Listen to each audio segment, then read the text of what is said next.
نام نبی پاک صلی اللہ تعالیٰ علیہ وسلم نے فرمایا وہ خوبصورت مسلمان ہے، اس کا اسلام خوبصورت ہے جو بے مقصد چیزوں کو چھوڑ دیتا ہے، مقصدیت کو حاصل کرتا ہے اور مقصد کے تحت کچھ لے کے وہ آگے چلتا ہے۔ اپنی زندگی دیکھی حضرت مولا علی شیر خدا کرم اللہ تعالیٰ وجہہ الکریم بڑی چھوٹی عمر میں کلمہ پڑھا، اور جب حضور نے سارے خاندان والوں سے پوچھا کہ دین کے معاملے میں میری مدد کرو گے تو کوئی نہ بولا سوائے مولا علی کے۔ یا رسول اللہ میں مددگار بھی بنوں گا، ساتھ بھی چلوں گا۔ پھر حضرت مولا علی رضی اللہ تعالیٰ عنہ ہر میدان میں حضور کے ساتھ، بدر میں، احد میں، خیبر میں، ہر جگہ ساتھ۔ ساری زندگی انہوں نے دین کے مددگار بن کے گزاری۔ جب انہیں خنجر لگائے نا، شہادت کا وقت آیا، پیچھے ایک داستان ہے، وہ بڑی شروع میں کہا تھا کہ میں دین کے لیے کام کروں گا، میں آپ کے ساتھ ہوں، پیغام کے ساتھ ہوں۔ جب انہیں خنجر لگا نا تو ان کی زبان پہ جو جملہ آیا وہ بتاتا ہے کہ یہ لوگ دراصل ہمیں پیغام کیا دیتے تھے، جب خنجر لگا تو پتہ کیا فرماتے ہیں؟ شہادت کے وقت کہتے ہیں لو بھئی رب کعبہ کی قسم میں کامیاب ہوں۔ سبحان اللہ۔ کامیاب سجنا جان امانت تیری، تو جدو مانگ سے میں پیش کرے سا۔ سبحان اللہ۔ وہ ایک مقصدیت جو زندگی میں طے کی تھی نا کہ کچھ کرنا ہے، وہ پورا ہو گیا۔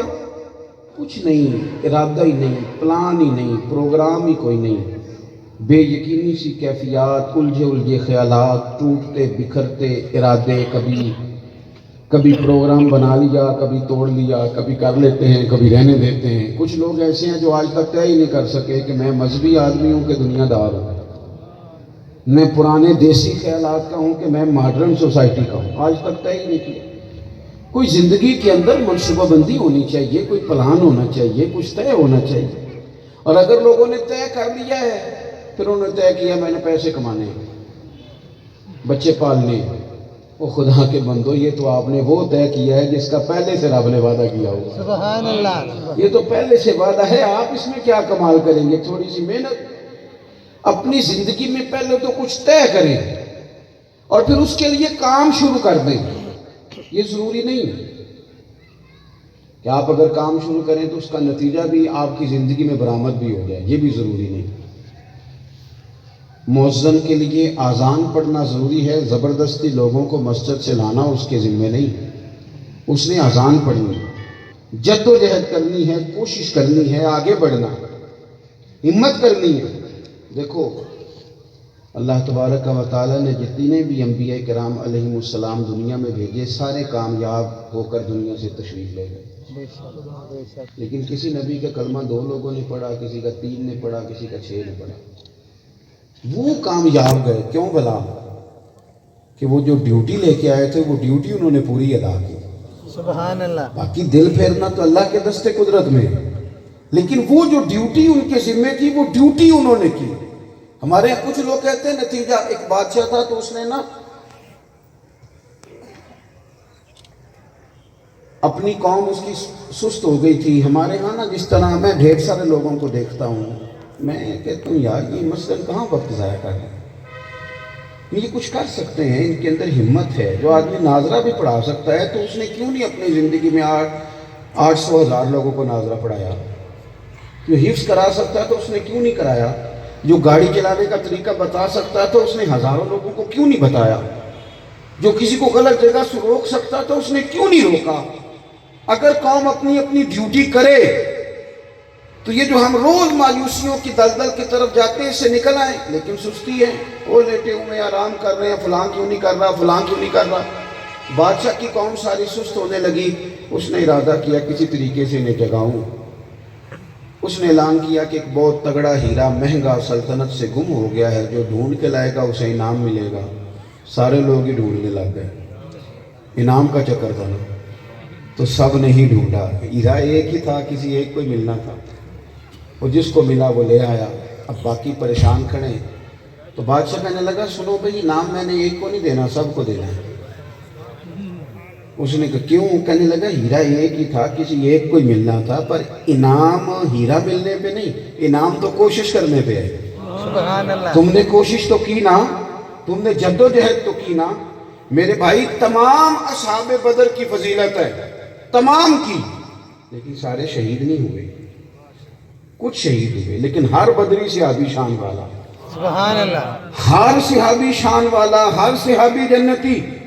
میری بات کو سمجھے، ڈیوٹی اپنی پر پورے طور پر قائم رہیں، اپنی ذمہ داری کا احساس کریں۔ کچھ کرتے، اچھا پھر کچھ لوگ ایسے ہیں جو اپنے اوپر ان کی کوئی توجہ نہیں، ان کی ساری توجہ دوسروں پہ ہے، ساری، حالانکہ شکوہ ظلمت شب سے تو کہیں بہتر تھا، اپنے حصے کی کوئی شمع جلاتے جاتے، کوئی اپنے حصے کا کام کرتے، ہر وقت شکوے کرنا، کوئی ڈیوٹی کرتے۔ حضرت موسیٰ کلیم علیہ السلام سے رب کریم نے فرمایا، صوفیاء لکھتے ہیں کہ اللہ کریم نے فرمایا کہ اے موسیٰ، آپ اس بستی میں جو سب سے نیک آدمی ہے نا اسے ڈھونڈ کے لائیں۔ اب جسے حضرت موسیٰ کلیم علیہ السلام نیک کہیں گے وہ کتنا کو نیک ہوگا؟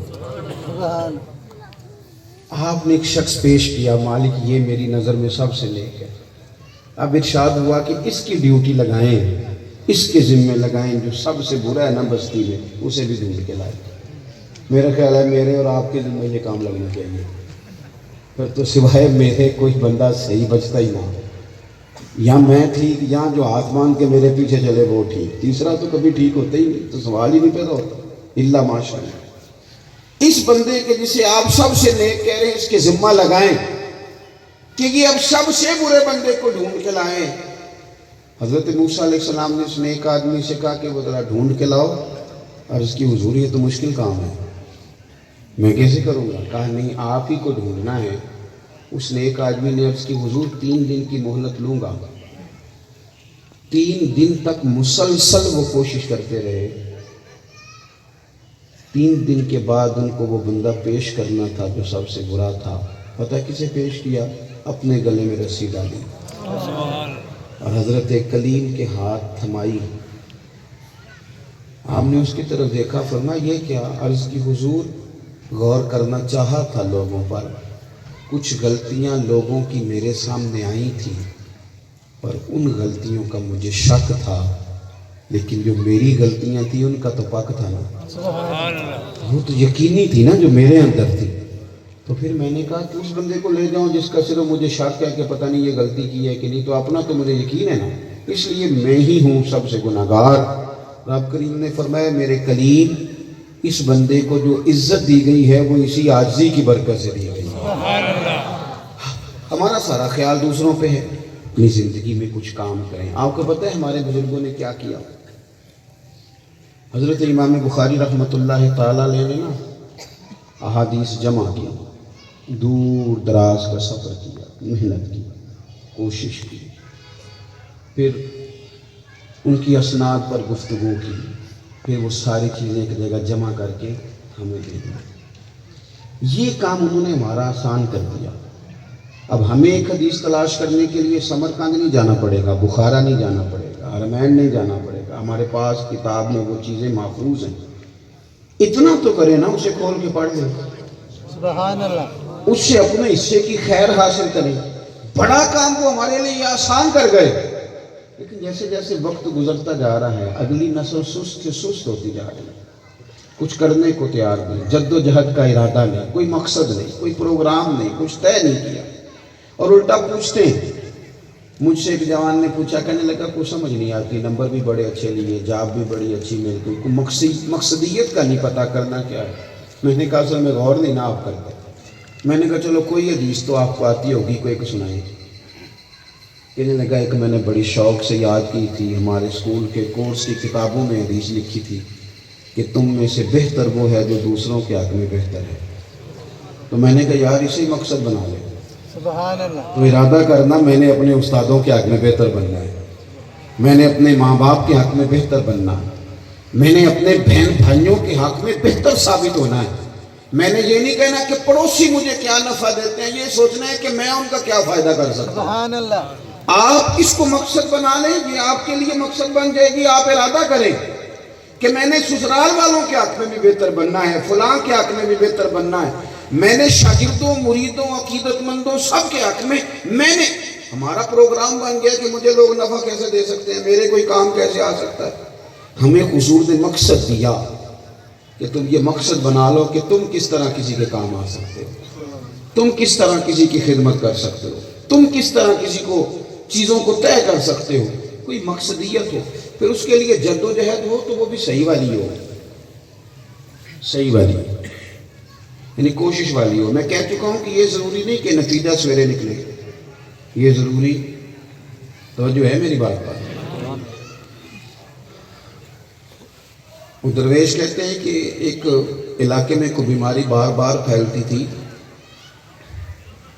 اس کا علاج جس جڑی بوٹی میں تھا وہ بڑے اوپر 5-7 پہاڑ اوپر سے اوپر چڑھنا پڑتا تھا، تو وہاں وہ جڑی بوٹی تھی، کوئی آدمی جا ہی نہیں پاتا۔ پہلے پہاڑ پہ لوگ چڑھتے تو ڈھلان اس طرح کی تھی کہ پھسل جاتے، کوئی جا ہی نہیں پاتا تھا۔ ایک شخص نے ارادہ کیا میں جاتا ہوں، اور گیا۔ وہ اس طرح کے ہتھوڑا لے لیا، کدال لے لیا، جو لوہا کاٹنے کے اوزار تھے وہ لے لیے، پہلے پہاڑ پہ چڑھا، 2-1 دفعہ پھسلا، پھر اس نے نا وہ ہتھوڑا چلانا شروع کیا، پہاڑ توڑنا شروع کیا، ایک پورا پہاڑ توڑ کے اکیلے بن گئے، سیڑھیاں بنا دی۔ اس پہ بڑے سالوں لگ گئے، ایک آدمی تھا لیکن لگا رہا لگن سے۔ اب دوسرے پہاڑ پہ گیا، اسے بھی توڑا، سالوں لگ گئے، تیسرا، چوتھا، 4 پہاڑ توڑ سکا تھا کہ عمر ڈھل گئی، وقت آخری آ گیا۔ اب وہ جب آخری وقت آ گیا تو 4 پہاڑ کاٹ چکا تھا، وہاں تک سیڑھیاں تھی، لوگ آتے جاتے تھے، لوگ اس کے قریب آئے، تو ایک شخص نے کہا کیا ملا تجھے؟ پہنچ تو پھر بھی نہیں سکا، 3 تو پہاڑ ابھی بھی باقی ہیں، یا 2 تو ابھی بھی باقی ہیں، 3 تو نے کاٹے، سیڑھیاں بنائی، اور 4 تو نے کاٹے، تو تیرا وقت آ گیا۔